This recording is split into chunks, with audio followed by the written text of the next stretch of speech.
What's up with it, man? It's your boy Trill, man. I'm here with the Money Bag Association podcast. You already know how I do, man. I stick and move, man. And we in Frisco today with the boy Gunna Goes Global. Man, you already know, man, how I do. Like, I try to tap in with the interesting people. So when I seen the eye patch, I was like, when the last time I seen a motherfucker rapping with an eye patch? You feel me? So it's like, and not only that, it was like, dude is so interesting, like his swag, his motherfucking that motherfucking the way he just moves and carries himself. I want to just sit down and get to know bro a little bit more and shit. So starting off the back, like you could tell the people where you from originally, and I want the first question to be, what would you say gave you your swag, your silkiness, like, you feel me? Even like some of the way you talk, your lingo, you know what I'm saying? San Francisco, California. I was born in Children's Hospital, Fillmore, you feel me? Moms took me home to the Bannekers. That's the 800, in modern times. All my whole flair, my whole bravado, my essence, it come from Fillmore. I jumped off the porch in the town, so I do got that influence too, you feel me? Shout out to Gaskill, North Oakland, shit like that. I would say I'm a product of the culture, hands down. So when you listen to the language, when you listen to the lingo, my delivery, all that, I'm a student of the game and I'm a product of the culture, for sure. That's real. Growing up in Frisco, bro, what would you say was your favorite place to eat? That's a great question. It would definitely have to be a burrito spot. Hey, man, you see you choking, man. You understand me? That's how it is out here, you feel me? He smoking on something real good, something something loud. I would say for sure, a burrito spot either on Valencia and 17th or one my mom used to go to on, it might be Harrison, I don't even know.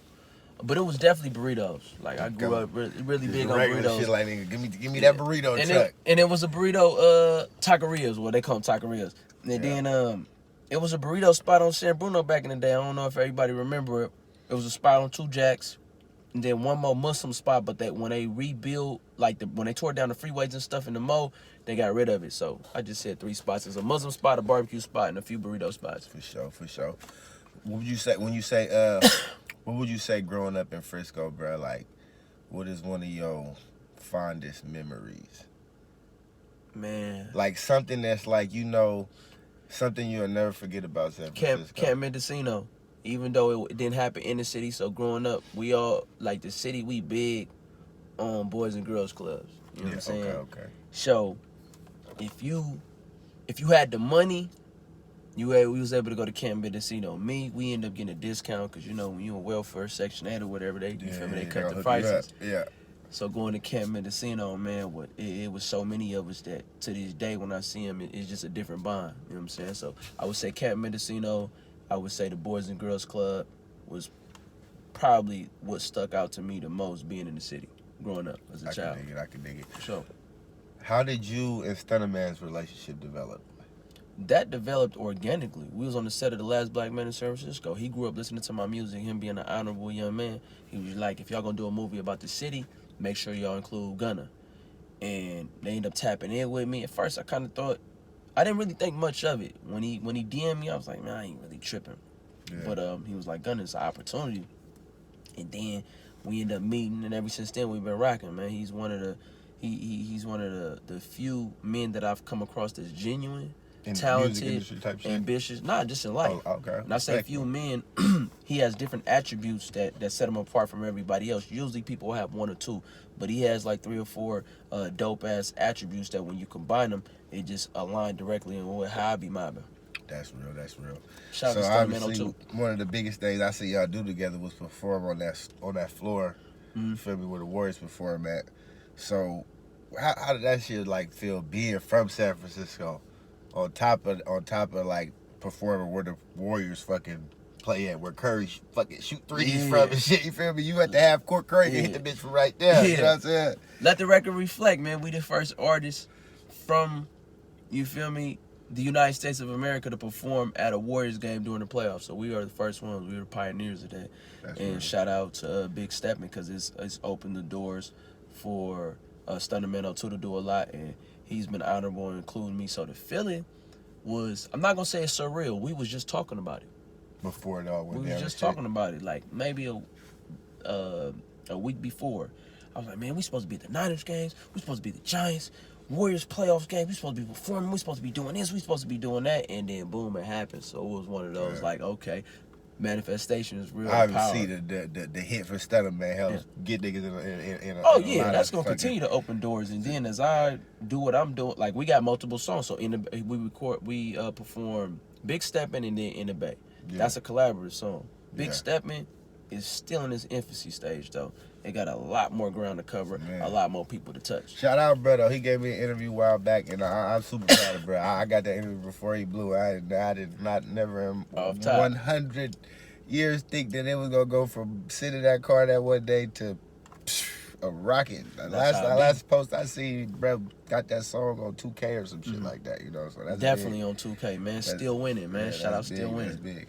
So obviously we got it. That motherfuckers gonna obviously say when we gonna get into the eye and shit. So, what was the story behind that? Like, was you born like that? Did you get into a fight and the motherfucker stuck you? Did you get shot? For the record, I got 2 eyes. It's just that I'm missing a protective layer lens in this eye. And honestly, it was some gangster shit. Well, nah, I take that back. I was in a van. The van got shot up. It was a straight bullet. You know what I'm saying? I don't know who did it. I know we wasn't the intended targets. We just happened to be in the wrong place at the wrong time. And I ended up getting shot in the back of my head, and the bullet came out my nose. So after that happened, I went blind. So you lived actually getting shot in the head. Oh yeah, man, I'm a god. I lived. I was able to bounce back from a life sentence at 18 too. So you know, I do the impossible. I turn the impossible to I'm possible. You know what I'm saying? So the eye patch is just a reflection and a testimony of me being the god that I am. You feel me? Man, yeah, it's the tangible. You feel me? Because when I tell them I'm a god, they like and I'm like, they like show me, and then that's why I got the patch. It's the third eye. You feel me? That's real. So obviously you say you in the midst of that, you said you survived 18, like they tried to give you 18 to life? No, they tried to give me life when I was 18. Oh yeah, they tried to give you 18 years old, they tried to give you 25 to life. Yeah. And you beat the case. Me and my co-D, shout out to him, man, free him. He went down for another case, man. We was able to plead out, even though some people involved on the other side of the, you know what I'm saying, gave testimony, you know what I'm saying. We were still able to come up out of that. I plead guilty to a lesser. And I'm here, you feel me, in the flesh. So what age did the shooting for the eye happen? 19. So within 2 years, you beat life, and then got shot and almost lost your life. How do you feel when you wake up every day? Blessed, anointed, blessed, chosen. That's why my approach be so optimistic. You know, even though I come from an optimistic family and a experience of, you know, being in tune with the ancestors and shit, but actually living through them things, I stay optimistic. That's and real. I just feel like I can do anything I put my mind to. It sounds cliche, but I did it. When I was facing life, people would tell you they thought I was crazy. It's like, man, I'm coming home, I'm gonna beat it. Yeah, I was in the law library. It was some things that were done to work in my favor, but overall it started in the mind. And when I got shot in my head, You gotta get a mental stroke for some shit like that. And when I got shot in my head, it was people in the van that testify and tell you, like, nah, we watched Gunna fight for his life. You feel me? We watched that man calm down in a situation where most people panic. So, you know, that all is a testimony to my mental strength, my mental health. Mental health is essential. What would you say the ultimate goal for you is in music and life and longevity of this shit? Because you obviously you might got 9 lives. The way the shit you done been through already. Like, so what would you say like the goal is for you? Like, you already did a lot of big shit. You know what I'm saying? You get a lot of love on social media already. Like, where you trying to take it to? Well, I'm gonna serve my purpose. I'm here to serve my purpose. That's the greater cause. As far as the music goes, I'm gonna continue to manifest my desires. So, Gunna Goes Global. We're going to go global, and then after that, we're gonna expand the globe. As far as the music goes, for sure. But outside of music, serve my purpose. You know what I'm saying? That's real. And I see you got one of your hoodies on. Like, what was those your hoodies? You push those, right? Because I see. Well, actually, I'm a brand ambassador for the Bay Hoodie for sure. So I'm one of the brand ambassadors. Shout out to everybody out there. You know what I'm saying? We might. See, that's one plus having a little popularity. Motherfuckers will tap in with you and how you do some shit for them and shit. You know. Big popularity. We don't minimize nothing. I wanna actually get into too. growing up in San Francisco, bro, like it's different parts. You feel me? And it also, like, I want to say, isn't San Francisco like one of the only? Well, I guess maybe Vallejo a little bit too, but y'all got like projects and shit.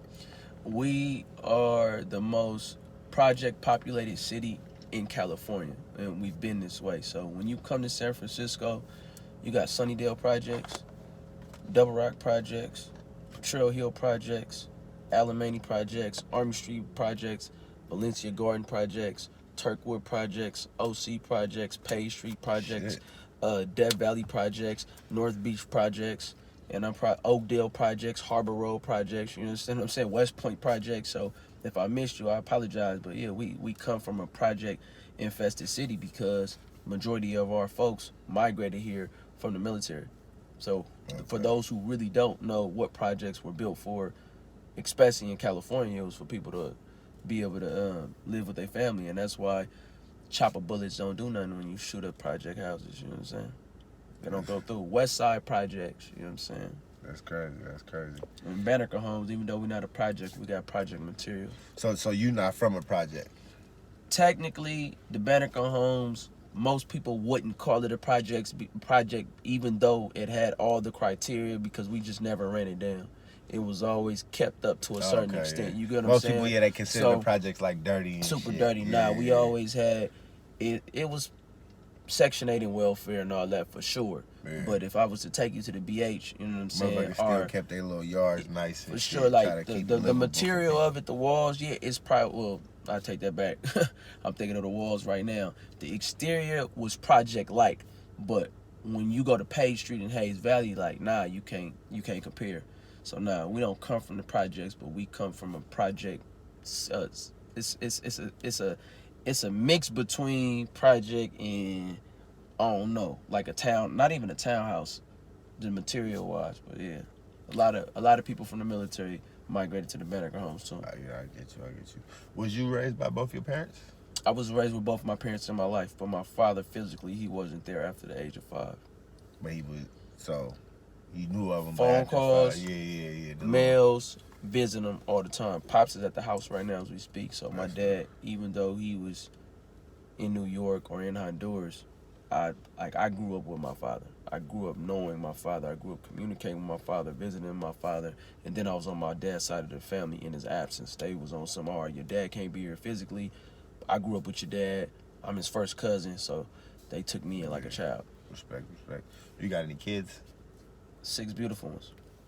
Woo, this thing just opened up a whole new can of words now. That boy said 6. Yeah. All by the same? Yeah, definitely. Oh, that man got lucky. That's respect. So, like, some Bless. high school sweetheart type shit? I met her in high school, you know what I'm saying, and she is a sweetheart. Respect. That's big though. Like, and me and my boy was talking about that the other day. Like, that's probably like a lot of us, like, we got like different baby mamas and shit. Like, to get one and have all your kids by the same, bro, like, that's a blessing and shit. You gotta do it It's all deliberately. kids is blessing regardless, but it's just like, you know, when you get lucky like that, and you're all under one umbrella, they got the same mama, same daddy, same genes. Like, that shit cool. Using condoms, you know what I'm saying? Like, on some real shit, you know, I started early on, and it was just deliberate, and when I started having sex, I understand, all right, every time you have intercourse, you could potentially recreate, so use a condom if that's not what you're on. And of course, it's hard to tell somebody that's 16, 18, 22, even at 32 or 42, it may be hard, but you feel me? My parents instilled that in me early, like, use a condom, and I grew up in a home where we didn't all have the same parents, so shit be kind of different like that. Even if you all got the same mama or all got the same daddy, but when y'all got the same mom and dad, it's just a different type of vibe. You know what I'm saying? And I used to see people, and I used to like, all right, one day I want to recreate that. So for all the young boys out there, use a condom and just think. You know what I mean? Do she align with what you got going on? Same with the ladies. Do your best, man. Have these children with one man. You know what I'm saying? If possible, but shit happens. So what would you say for you? The most expensive part about having sex? I got 5 altogether, including my 6 kids and shit. So I know it'll be some shit. But for you got 6. They all yours. School roll around, Christmas roll around. What would you say be the hardest part about like making sure everybody happy? Time. It ain't the money. Fuck the money, the time. Yeah. Nah, the money ain't nothing, man. So many people right now who are 100,000-aires and millionaires, and then tell you the money cool, but it's the time. And that's why it take a village, because if I could do anything over, it would us being in a community where you got 4 grandparents, you know what I'm saying, where you got great-great-grandparents, where you got aunties, uncles, great aunties and uncles, cousins and stuff like that, because it take time to nurture these children. And a lot of people, they doing it on their own, and this is why society fucked up right now, bro. Like, I don't care how good of a parent you are, you don't have enough time for a child. Then children be, imagine spending off to your uncle, then your auntie, then your grandma, then your grandpa. Like, I grew up like that, so the love was just unlimited. I can remember. My son be at home, but I still be like, I be working and grinding so much, it be like, damn, I need to spend more time with him. Like, that shit is real, bro. He need an uncle. I feel you. Great that uncle. Shit, you feel me? Grandpa. He got big brothers, all this shit, you know what I'm saying? But it just be like, you know how it be like, when you trying to get to it, and then you realize, like, you like, damn, like, fuck, I done been getting to it. Like, I'm only seeing my kid, like, this many days, this many amount of hours. Time. Sometimes when you home, you sleep. Like, that shit be a motherfucking shit like that.